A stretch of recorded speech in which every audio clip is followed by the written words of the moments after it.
En la provincia de Gerona, bañada por el mar Mediterráneo, se encuentra una de las costas más hermosas de la geografía española.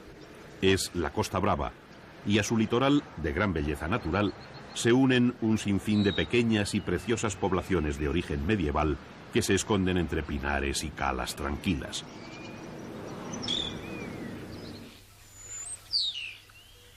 La estructura de estas poblaciones medievales tiene frecuentes coincidencias. En casi todas se encuentran torres de vigilancia que también pueden verse a lo largo de la costa, fuera de los núcleos urbanos. Eran atalayas desde las que vigilar la llegada de barcos piratas.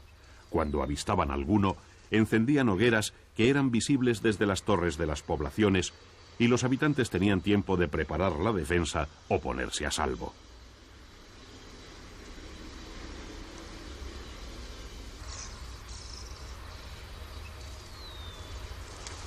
Murallas como esta, del precioso municipio de Pals, demuestran la necesidad constante que tenían sus habitantes de rechazar incursiones hostiles.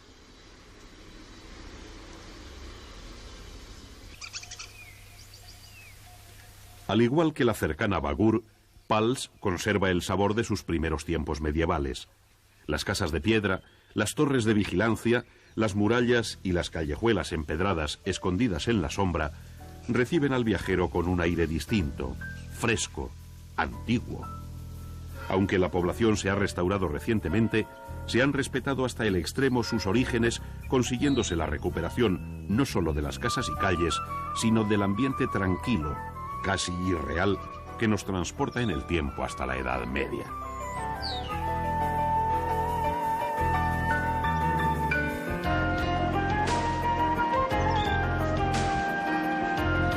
Las pequeñas poblaciones medievales como Bagur o Pals nos sirvieron como introducción de una nueva etapa de la ruta alternativa. Una etapa que comenzaba al amparo del mágico Mediterráneo, en una costa pintoresca salpicada de calas diminutas, pinares cerrados y acantilados esculpidos por la fuerza del mar. La Costa Brava.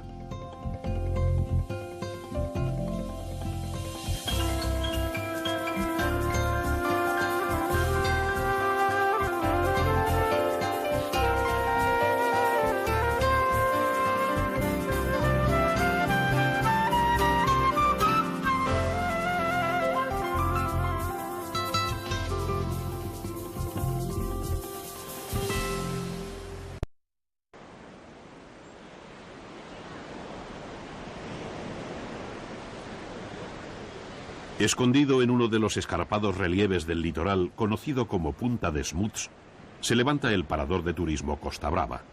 A sus pies, el mar entra en una pequeña bahía formando una cala maravillosa que convierte al parador en el lugar perfecto para instalarse mientras se recorren los alrededores. Para el equipo de la ruta alternativa, resultaba el alojamiento perfecto mientras cumplíamos los distintos objetivos que nos habíamos marcado en la Costa Brava. Además, pudimos aprovechar la privilegiada situación del parador para relajarnos y darnos un baño reconfortante.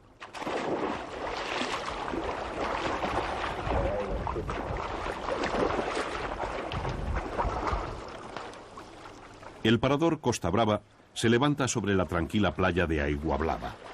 El edificio, de altura moderada, está inmerso en un bosque denso y tupido que lo oculta casi completamente, dando así prioridad a los evidentes valores naturales.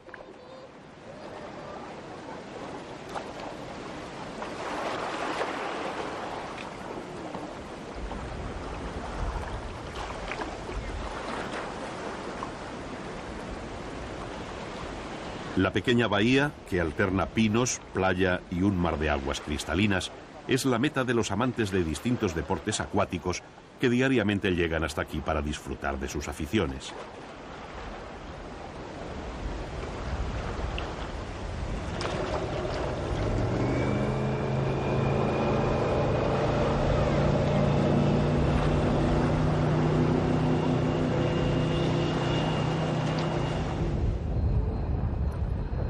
Pero nosotros habíamos decidido practicar otro deporte algo menos conocido y desde luego bastante más espectacular.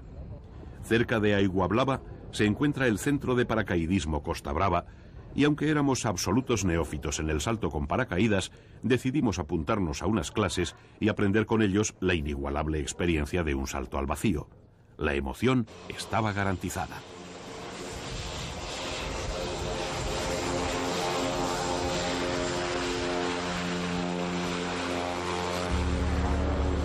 Acompañados de verdaderos especialistas y de expertos monitores que nos guiarían en nuestro primer salto, subimos a la avioneta algo inquietos.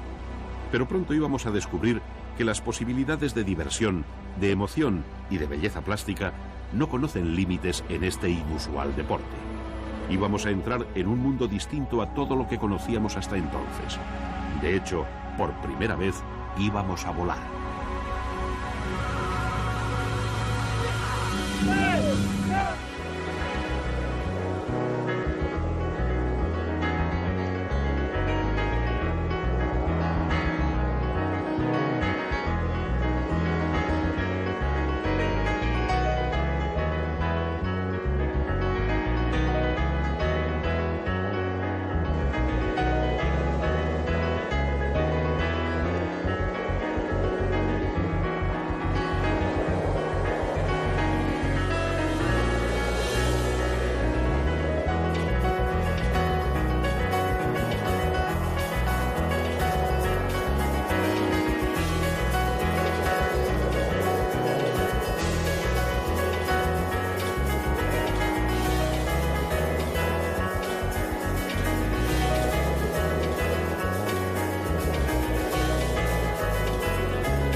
Después de observar las evoluciones maravillosas de los especialistas en distintos tipos de salto, nos llegó el turno a nosotros.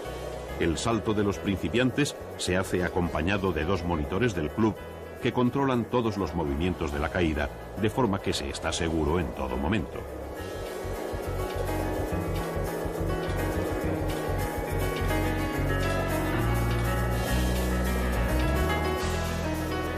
Además, existe la posibilidad de saltar en tándem con uno de los experimentados profesores, tal y como lo hizo uno de nuestros compañeros de vuelo, sin que sus 62 años de edad le arredraran en absoluto.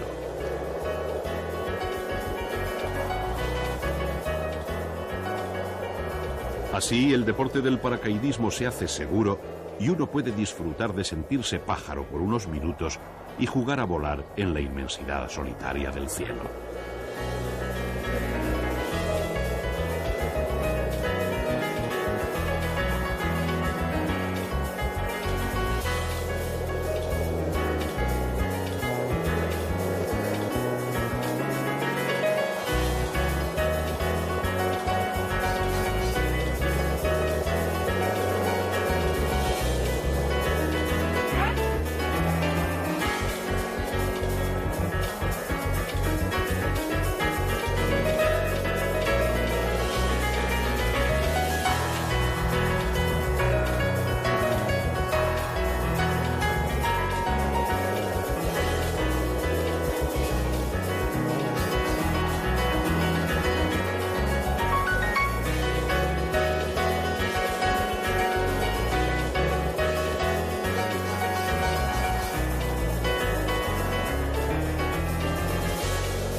Después de volar por el cielo gerundense, nuestro siguiente objetivo nos iba a llevar al que podríamos considerar el extremo opuesto.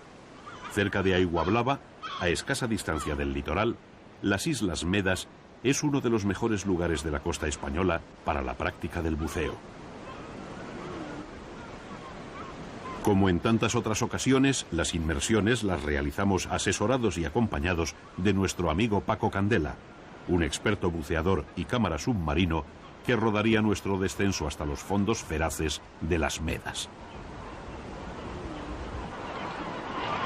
El medio marino es aquí excepcionalmente rico debido a la coincidencia de dos factores principales. Por un lado está la proximidad de la costa, donde desembocan los ríos Fluvià y Ter, que aportan materia orgánica. Por otro, el sentido de circulación oceánica que aporta aguas del lejano Ródano y de los ricos fondos marinos. El resultado es una explosión de vida que queríamos conocer. Estábamos a punto de entrar en los dominios silenciosos del mar.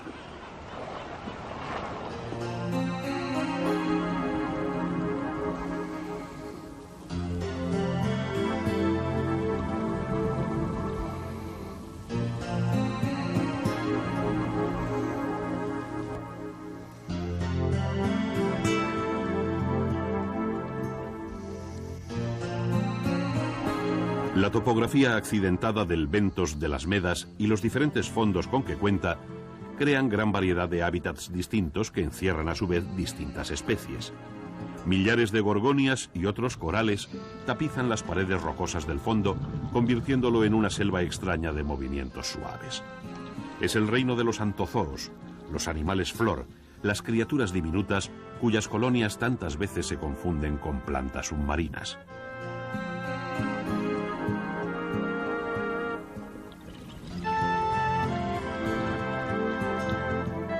Entre estos extraños animales gregarios destaca el coral rojo, cuyas colonias fueron expoliadas durante años y que hoy se recuperan lentamente al amparo de las leyes que declararon las Medas Reserva Natural Submarina.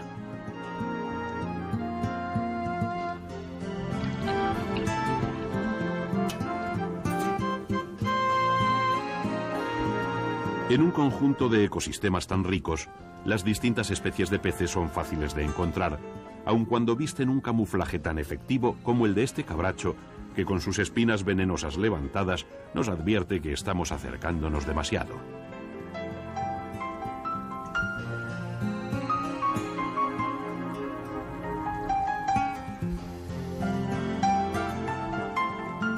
Junto con el área colonizada por los corales, las Medas cuentan con otros atractivos paisajes submarinos.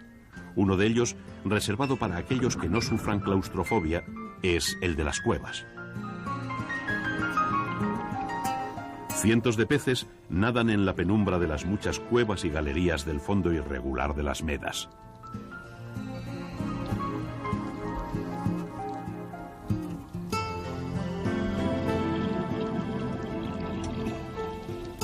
Grandes meros se ocultan al buceador, todavía temerosos de los hombres que hasta la creación de la reserva bajaban con sus arpones ansiosos de capturas. Es un laberinto por el que se pasa flotando, escoltado por curiosos raspallones, sargos y mojarras.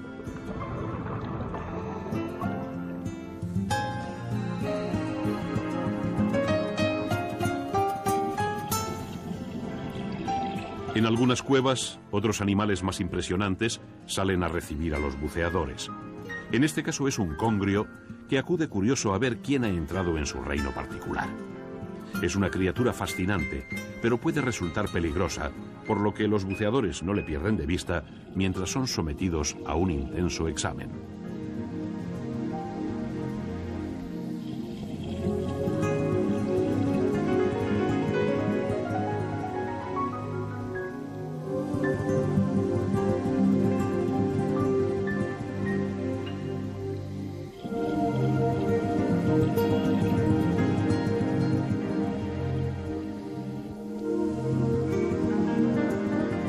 Después de los emocionantes momentos en la oscura cueva del Congrio, regresamos sin prisa al mundo de la superficie a través de galerías y arcos rocosos, escoltados siempre por nuestro cortejo de peces.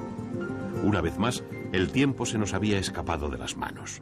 nuestro paso por los fondos vivos de las Medas nos había dejado unas intensas ganas de volver. Desde las Islas Medas pusimos rumbo sur. Habíamos visto uno de los fondos submarinos más hermosos de la península y ahora nos dirigíamos a una de las ciudades más emblemáticas e interesantes de la misma, Barcelona.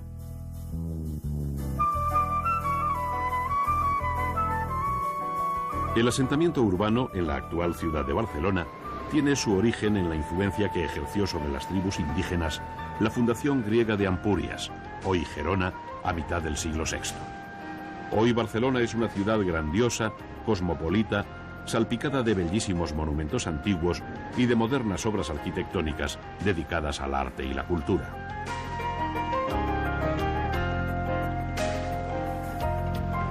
La ciudad cuenta con innumerables alicientes para el viajero que quiera conocerla. Hay lugares para la historia, el arte, la diversión y el deporte. Algunos de ellos cargados, por cierto, de gratos e inolvidables recuerdos.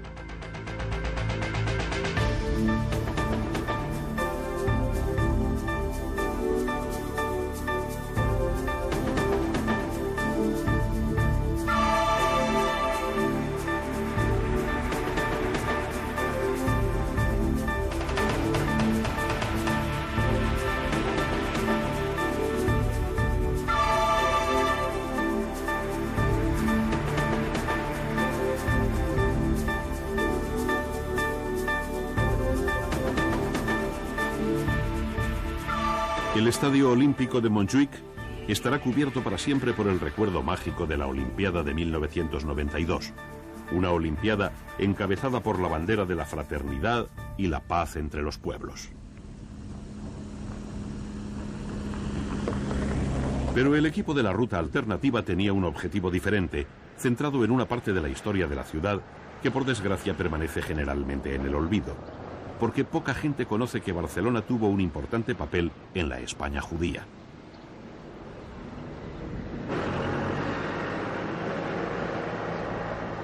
En la colina de Montjuïc, que debe precisamente su nombre, Mons Judaicus, a los judíos, íbamos a comenzar nuestro recorrido por los restos de esta historia que, aunque olvidada, ha dejado importantes testimonios para quien quiera recuperarla. La comunidad judía de Barcelona llegó a ser la más numerosa de España tras la llegada de exiliados franceses en 1306. Pero las primeras noticias sobre la presencia de judíos en la ciudad se remontan al año 876 y desde entonces comenzó su contribución a engrandecer y mejorar la ciudad.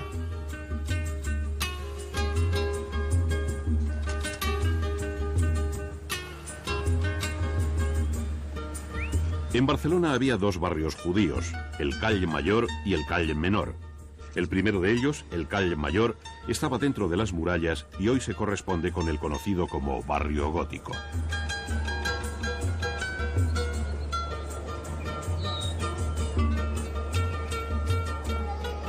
Su arteria principal era la calle de Sant Domènec del Call, que aún conserva su nombre. En el número 7 de esta calle, donde ahora se levanta un edificio de apartamentos, se situaba la sinagoga principal. Hoy, el Call Mayor es un lugar tranquilo, de calles estrechas, donde la gente pasea sin prisas, como si entre las antiguas fachadas se hubiera detenido el tiempo. Y de la huella de aquella comunidad hebrea, que tuvo aquí su esplendor entre los siglos XIII y XIV, apenas si quedan algunos vestigios, como la inscripción que en el número 1 de la calle Marlet pasa desapercibida a los tranquilos paseantes.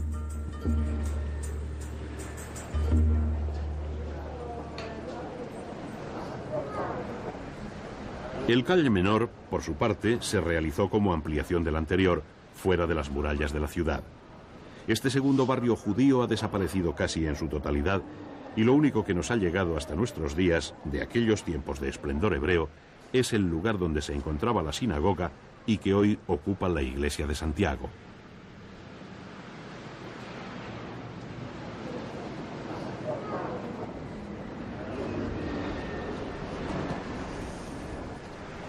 Por último, visitamos la Plaza del Rey, donde se celebró el primer auto de fe de la Inquisición de Barcelona en 1488, pocos años antes de que se firmara la triste orden de expulsión de todos los judíos españoles no conversos. La plaza cuenta con edificios de singular relevancia histórica. El Palacio Real Mayor, por ejemplo, fue el lugar donde los reyes católicos recibieron a Colón a su regreso de las Indias y se construyó sobre las murallas que guardaban la antigua ciudad de Barcelona.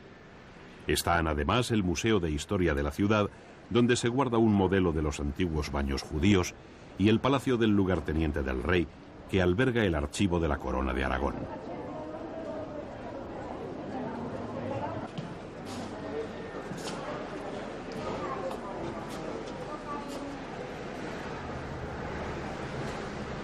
Después de recorrer la Barcelona judía, aún nos quedaba una visita que hacer antes de seguir ruta, y una visita a la esencia misma de esta bella ciudad.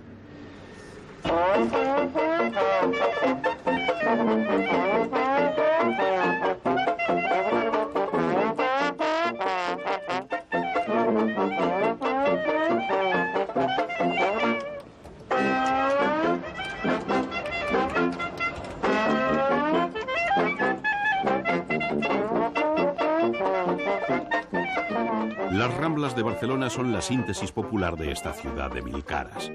Es una manifestación del aire cosmopolita y abierto de sus gentes, de su poder creativo, de la diversión y el arte que se manifiestan espontáneamente en plena calle.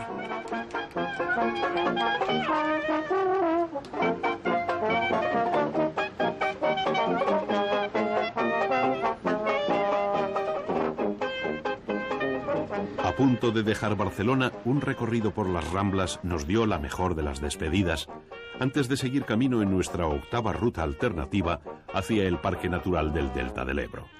Una despedida simpática que, como suele sucederle al visitante, nos dejó Barcelona prendida en el recuerdo.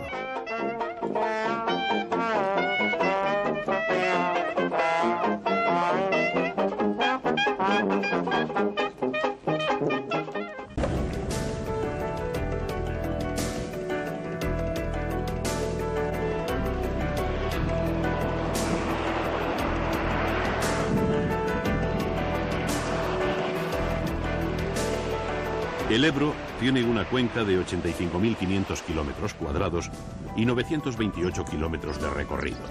Pero paradójicamente no cuenta con el caudal que harían sospechar estas cifras debido a las áreas semidesérticas que lo circundan y al intenso aprovechamiento de sus aguas por parte del hombre.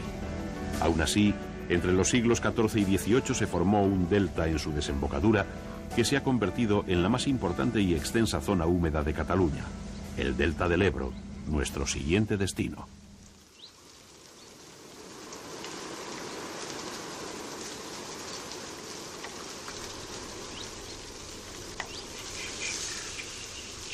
Las tierras de aluvión que arrastra el Ebro, la mezcla de aguas saladas y dulces y la influencia climática del Mediterráneo han dado lugar a un oasis de vegetación somera salpicado de lagunas y canales. El delta del Ebro está formado principalmente por limos. En la costa, formando cordones dunares y largas playas, predominan las arenas finas y blancas, mientras que en el interior son las turbas las que toman el relevo a la arena. Es precisamente en el interior donde se extienden grandes zonas de cultivo, principalmente arrozales. El cultivo de arroz fue introducido aquí por los agricultores valencianos y ampurdaneses a finales del siglo XIX y hoy supone la punta de lanza de la agricultura de la zona.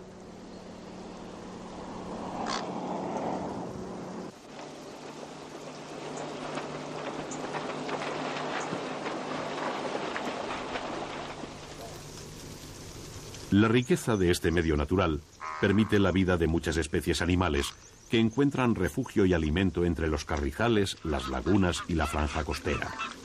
Son muchas las especies que viven aquí. Hay invertebrados muy numerosos, peces de distintas clases, reptiles y anfibios que aprovechan el abundante agua del delta y mamíferos pequeños que se esconden entre las densas cañas. Pero de todos los animales del delta, son las aves las que tienen mayor representación e importancia.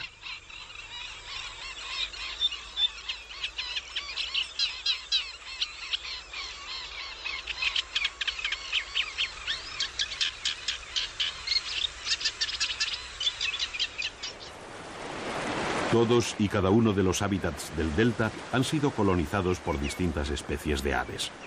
Hasta el momento se han contabilizado 314 especies distintas, la mayoría de las cuales son, como era de esperar, aves acuáticas.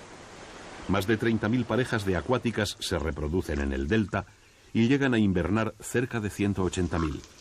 No es de extrañar, pues, que este parque sea la segunda zona española de invernada de acuáticas y el segundo humedal mediterráneo después de la Camarga francesa.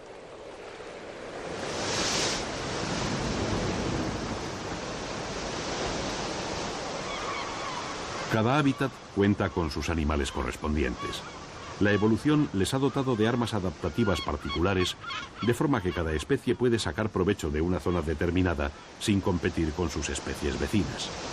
El delta es un buen lugar para contemplar la diversidad de esta estrategia evolutiva. En especial, si nos fijamos en la forma y el uso que hacen de los picos las distintas especies de aves. En la arena que bañan las olas, los correlimos se afanan por capturar los pequeños invertebrados que esconde la arena. Para ello cuentan con un pico largo y puntiagudo que les permite perforar el sustrato. Al aguzarse, el pico ha perdido su robustez, pero los correlimos comen en arenas blandas recién empapadas por las olas, por lo que no necesitan picos más fuertes. El caso del vuelvepiedras es diferente. Su alimento lo encuentra volteando las pequeñas piedras de la orilla, de ahí su nombre, por lo que necesita un pico más corto pero más robusto que los correlimos. Esta poderosa herramienta le permite además romper la coraza de pequeños invertebrados como estos balanos adheridos a una piedra.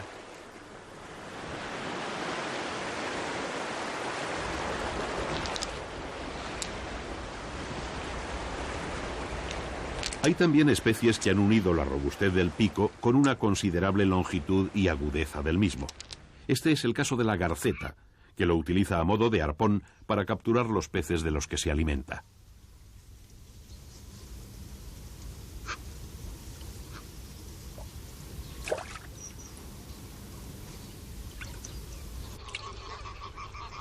Los patos tienen un pico plano y ancho bien distinto que les permite triturar pequeños cangrejos y caracoles, capturar pececillos y cribar el limo fangoso del fondo de las charcas.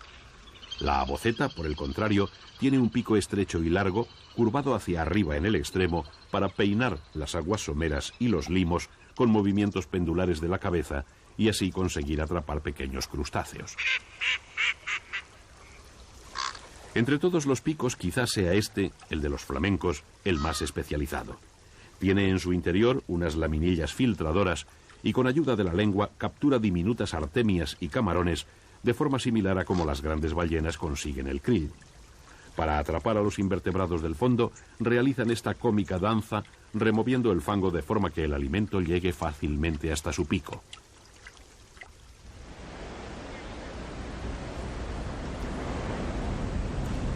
Desde el delta del Ebro dejamos la costa siguiendo la dirección del río hasta llegar a la preciosa población de Alcañiz, ya en la provincia de Teruel.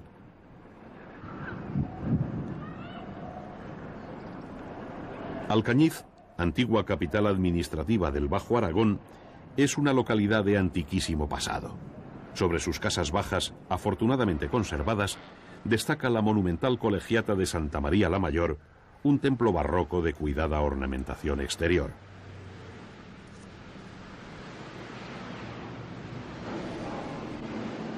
Junto con ella, la lonja o loggia gótica, antiguo centro neurálgico de la economía de Alcañiz, situado en la Plaza Mayor, es un lugar de visita obligada para el viajero.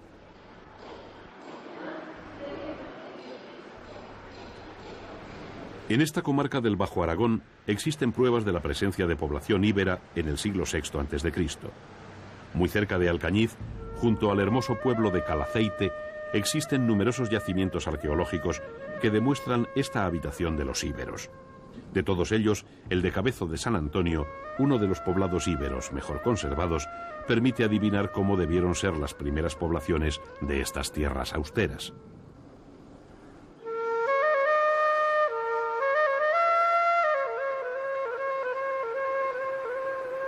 Los historiadores romanos Tito Livio y Apiano mencionaron en sus crónicas la ciudad íbera de Anitorgis y tal vez sea esta la antepasada de la actual población de Alcañiz.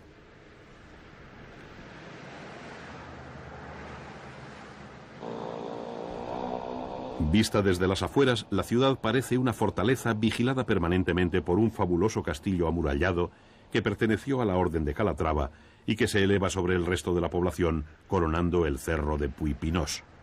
El recinto amurallado incluye la antigua fortaleza de los Caballeros de Calatrava, hoy parador de turismo conocido como La Concordia.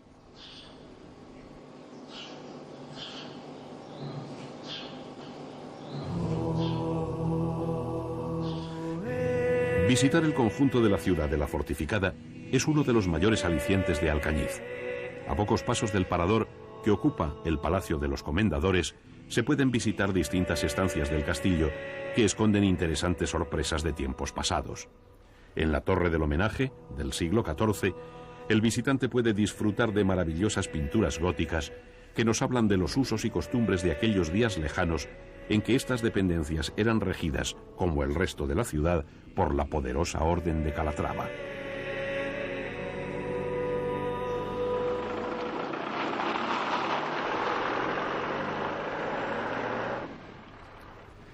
Dejando atrás Alcañiz, volvimos a las orillas del Ebro para acercarnos a uno de sus embalses que, como el pueblo que lo disfruta, lleva el nombre de Mequinenza. Mequinenza se está convirtiendo rápidamente en una de las principales metas de los pescadores deportivos. Su pantano es el único lugar de España donde puede encontrarse el siluro, un monstruoso pez de origen centroeuropeo cuyo peso puede rondar aquí los 100 kilos, aunque en su país originario supere los 300.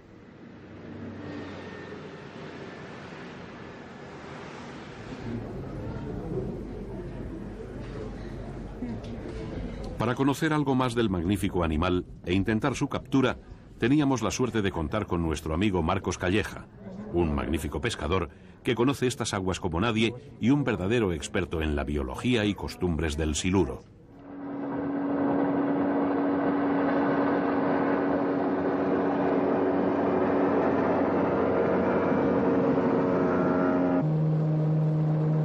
Guiados por Marcos, que puso amablemente su equipo a nuestra disposición, salimos de inmediato a reconocer el área y hacer los primeros lances. Para esta primera navegación, Marcos nos llevó aguas arriba de la población, donde abunda la pesca del black bass y la lucioperca, dos especies distintas al siluro, pero como este, introducidas.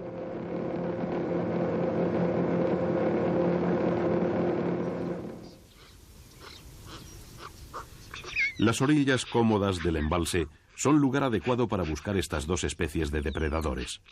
Los troncos sumergidos, cuyas ramas asoman sobre el agua, indican lugares donde los peces se parapetan y esconden a la espera de presas confiadas que se les acerquen. La lucioperca, o sandra, como aquí la conocen, originaria del nordeste europeo, es un precioso animal de gran interés deportivo y gastronómico. Pero es este otro, el black bass, que llegó a España procedente de los Estados Unidos, el que mayor pasión despierta entre los pescadores. Escondido en el fondo, mimetizado con el suelo y las algas, el black bass espera. Es un poderoso predador que ataca a otros peces menores con inusitada agresividad.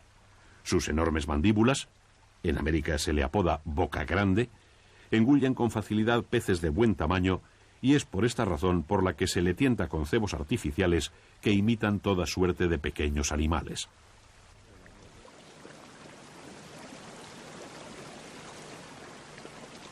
Muy bien.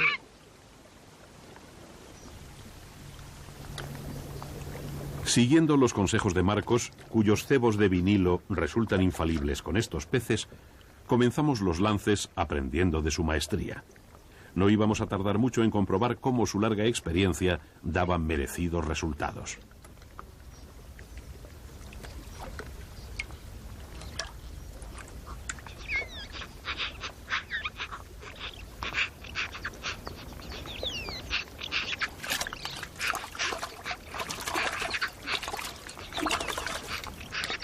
Las luciopercas y los black bass sirvieron de preparación para la pesca del siluro, un animal del que Marcos nos puso en antecedentes.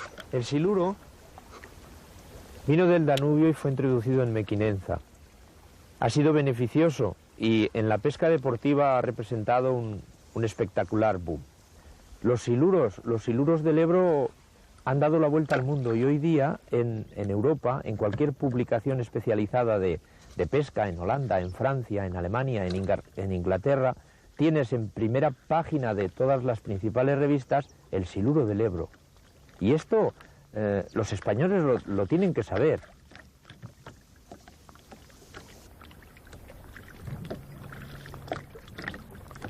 La picada de un siluro es una experiencia inolvidable.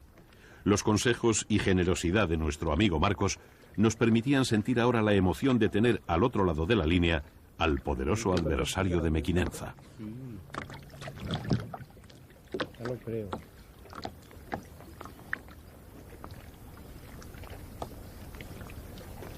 La lucha con uno de estos poderosos siluros puede alargarse durante más de una hora, dependiendo del tamaño y peso del pez. En todo momento, la línea debe permanecer tensa, porque tras los primeros arranques, los siluros parecen cesar en su empeño, y es cuando el pescador se relaja creyéndose vencedor, cuando el siluro parece recobrar sus energías y rompe la línea con un nuevo y potente arranque. Por fortuna, en esta ocasión Marcos estaba cerca y nos fue aconsejando cómo llevar a cabo la recuperación. Por fin, después de 3/4 de hora de lucha, el poderoso animal asomó sobre la superficie. Una vez más, nuestro amigo nos advirtió: cuando el siluro asoma por primera vez, hay que darle un pequeño golpe para ver si está vencido o es únicamente otro ardid del pez para que el pescador baje la guardia.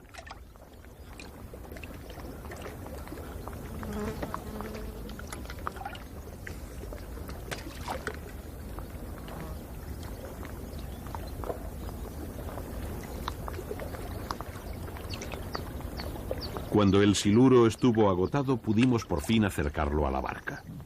Con un considerable esfuerzo, Marcos lo izó a bordo. Era un animal de tamaño medio, de alrededor de 40 kilos, cuyo extraño aspecto nos dejó fascinados. La forma fusiforme de su cuerpo verde, la boca ancha y poderosa y los barbillones sensitivos útiles para nadar en las aguas turbias del fondo del pantano le daban una apariencia sobrecogedora. Si un juvenil como este había presentado tal batalla, ¿cómo sería un lance con un adulto de 100 kilos?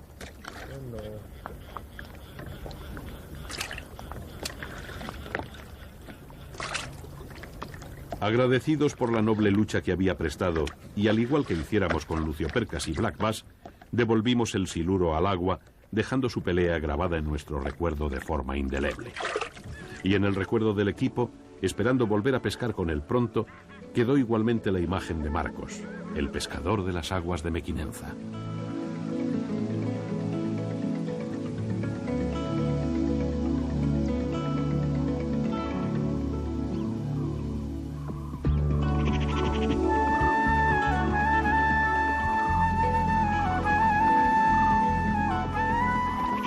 Amanece en la laguna de Gallocanta, en la frontera entre Zaragoza y Teruel. Grandes concentraciones de aves forman rosarios en el cielo encendido, indicando que una actividad singular se está desarrollando en la zona.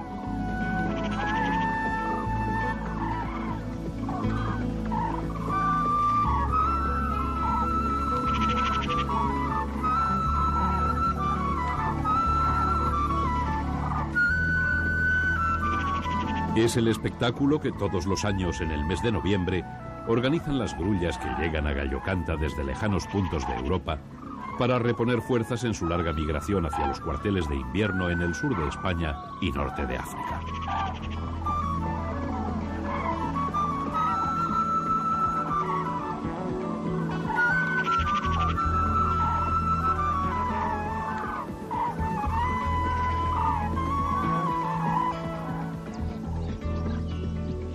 La laguna de Gallocanta, siguiente parada en esta octava ruta alternativa, es una zona húmeda de importancia internacional. Su especial geología y su singular génesis le otorgan un ambiente único solo comparable a ciertas lagunas de las altas mesetas de Persia y Anatolia.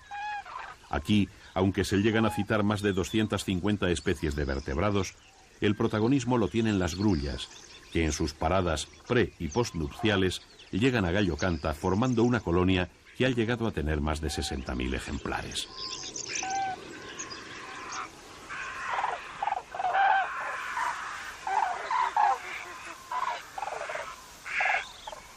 Pese a su modesta apariencia, en mitad de paisajes ralos y desolados, la trascendencia de Gallocanta va más allá de nuestras fronteras. La laguna es un punto clave para la conservación de las grullas de todo el paleártico occidental. Desde todos sus cuarteles de cría en el noroeste europeo, las grullas llegan a Gallocanta a reponer fuerzas antes de seguir camino hacia sus áreas de invernada. Y de igual forma pararán aquí en su viaje de retorno hacia el norte al meterse la primavera.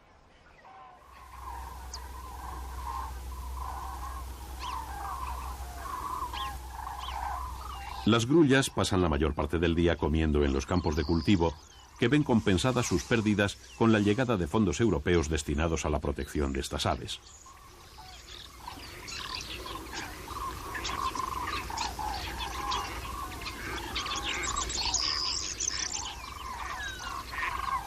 En esta búsqueda de comida fácil en los campos recién sembrados, las grullas pueden alejarse varios kilómetros de sus dormideros y se extienden dentro del área de la reserva, salpicando los campos de toda la zona.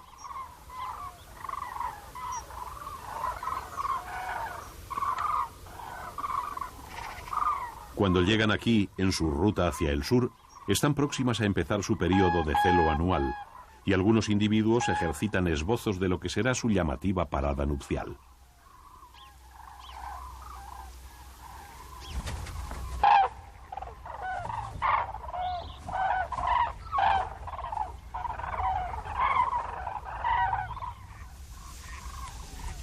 Es frecuente ver grupos de 3 individuos compuestos por 2 adultos y un joven, más desgarbado y aún sin los bonitos colores de sus padres, que es el pollo nacido en los meses de primavera del año anterior.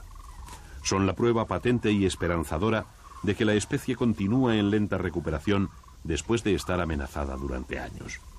El hombre, que fue causa de su triste declive, ha unido esfuerzos más allá de las fronteras de los distintos países donde viven las grullas y está consiguiendo que sus colonias aumenten poco a poco el número de sus miembros.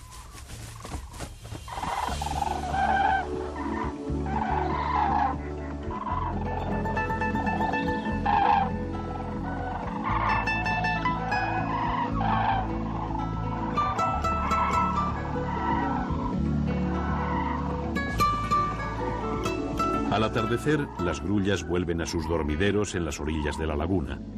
Grandes filas se forman entonces, tal y como sucede cada amanecer, y Gallocanta adquiere su máxima belleza con uno de los espectáculos más impresionantes que la fauna silvestre ofrece todavía en la desarrollada e industrializada Europa.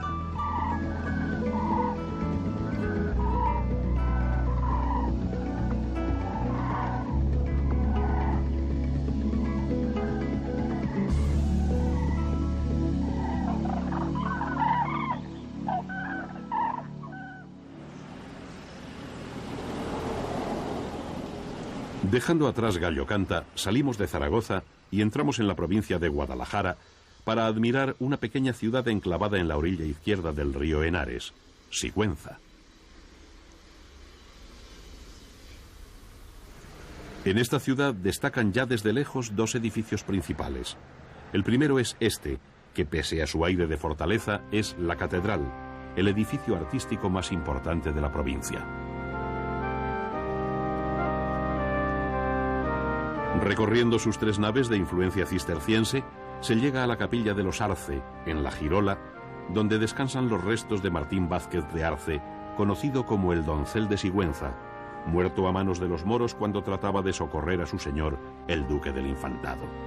La escultura de alabastro, considerada como una de las mejores de Europa, es de autor desconocido, lo que llevó a Ortega y Gasset a concluir: nadie sabe quién es el autor de la escultura. Por un destino muy significativo, en España todo lo grande es anónimo.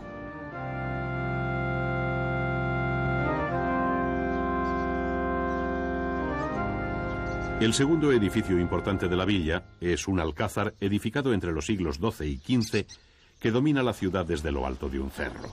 Este castillo medieval, recientemente restaurado, es hoy el parador de turismo de Sigüenza y no ha perdido nada de su ambiente de la Edad Media. El ahora parador de turismo fue desde sus orígenes castillo visigótico, alcazaba árabe y tras la Reconquista en el año 1122, residencia de los obispos de Sigüenza. En su magnífico restaurante, situado en un salón abovedado, decorado al más puro estilo medieval, se puede degustar lo mejor de la gastronomía local y regional.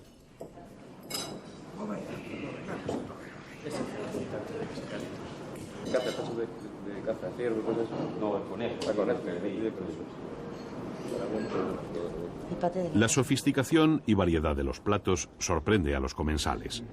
Hay suaves entrantes, guisos elaborados y deliciosos asados, especialidad de la región, entre los que destaca el cabrito.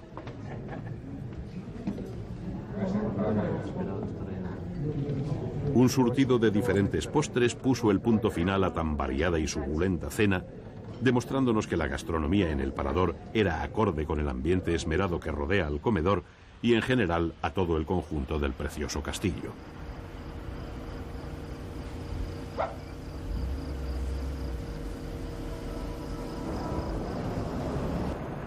Estábamos a punto de concluir esta octava ruta alternativa. Desde Sigüenza, cuyo parador dejamos de madrugada, nos dirigimos a nuestro último destino en esta larga etapa. Como final, habíamos reservado una de las ciudades más bonitas y pintorescas de nuestra geografía, Cuenca.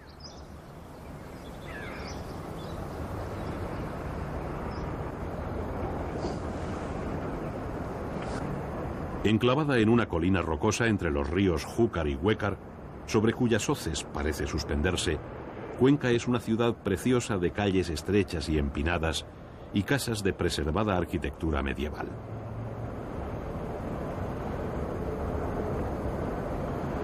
Sus casas colgadas, construidas en el siglo XIV, se han convertido en símbolo de esta población asomada a la hoz del Huécar, donde la naturaleza ha esculpido un paisaje igualmente hermoso en la roca caliza. Roca y ciudad se funden en un ambiente indescriptible y el visitante cree estar viviendo dentro de un precioso cuento medieval. Asomado al abismo de roca, como tantas otras casas pintorescas, el convento de San Pablo, hoy parador de turismo, iba a ser nuestra meta final en esta etapa. También aquí nos esperaba una degustación gastronómica de la región, pero esta vez con una sorpresa adicional realmente grata.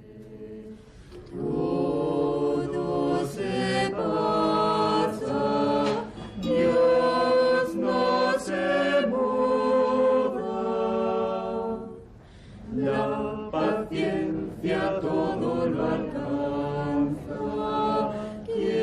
Las voces de los frailes y el ambiente sobrio del comedor se fundieron transportándonos en el tiempo a los años lejanos de la Edad Media. Solo Dios basta, solo Dios basta. Quien a Dios tiene, nada le falta. La riqueza gastronómica pasó a segundo término. Podíamos vivir la historia de la ciudad, el ambiente de sus lejanos orígenes medievales. Sumidos en la ensoñación y relajados tras la larga etapa recorrida, dejamos viajar nuestras mentes y nos fundimos con el espíritu acogedor que baña la ciudad de Cuenca.